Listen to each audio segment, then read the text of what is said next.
There's all these situations I put her in, from the tying to the catching to the feet to sending her through a gate to getting her into a trailer, was to get her right here. Was to let her know that I want her thinking, I don't want her reacting. And if I can help this horse think with me, then I can help her think for me. And what I want you to think about with for me is, some horses think against you, or because they see what you want and they go, that might lead me to some danger. But ultimately, I've tried to place her feet using different types of pressures, whether it be the flag, whether it be the end of my lead rope, whether it be my halter asking her to back up, or asking her to send over here.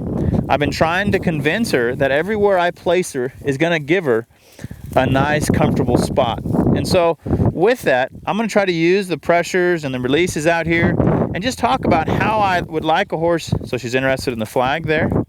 How I'd like a horse to lead, because I'm always looking for sensitivity from this horse.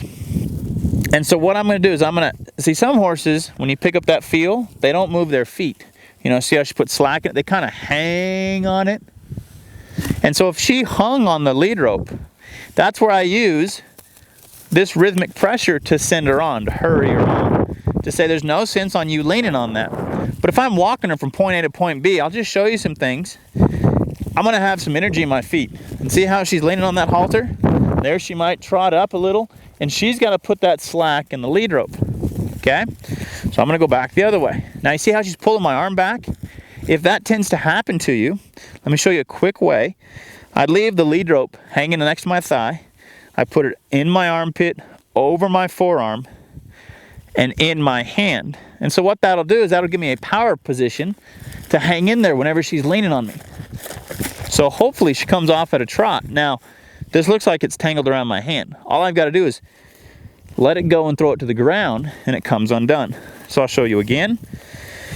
Tail out of the way, goes under my armpit, over my wrist, right through there. The tail comes out from my thumb.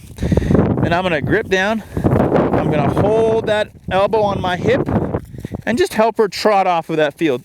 You'd be surprised at how well, if you keep this feel in your horse, how much more rewarding everything else that you ask her will become. One more thing, when I go from point A to point B, I'll just use a flag because I'm going to get her out at a distance. I'm going to ask her to step out here to her left. If she doesn't go, I use my flag. I'm on a short enough lead rope that she can travel at a trot, but maybe not a lope. But as I'm going from place to place, I might push those hindquarters over, have her turn and face, and I'm going to send her the other way. So I'm moving her front end when I pick up the lead rope. So I'm asking her front end to go out and around me. And then when I feel she's gone long enough, or if I need to go somewhere else, I'm going to put pressure on her tail and see how I'm yielding the hindquarters.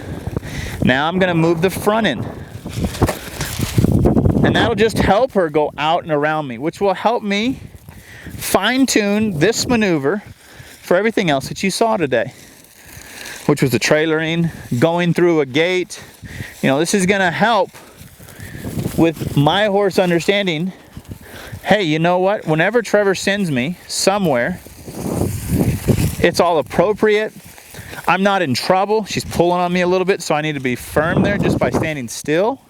I don't want her to drag me.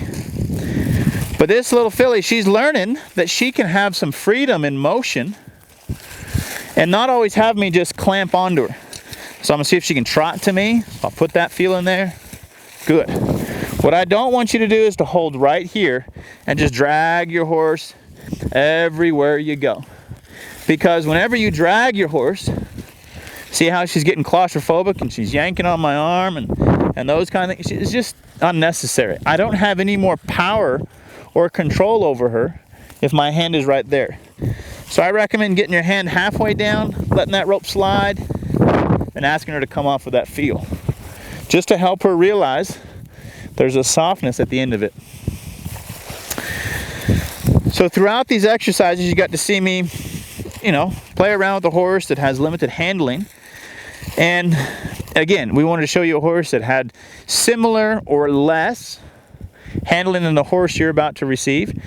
We used a flag just as an aid to help me move my body less. This lead rope and this halter can help provide me the type of releases and the pressures that are necessary. But overall, I want you to be safe and keep your horse safe. And throughout these exercises that you saw, you can start using your imagination and go out and try them. Use your friend's trailer, take your horse over to another place.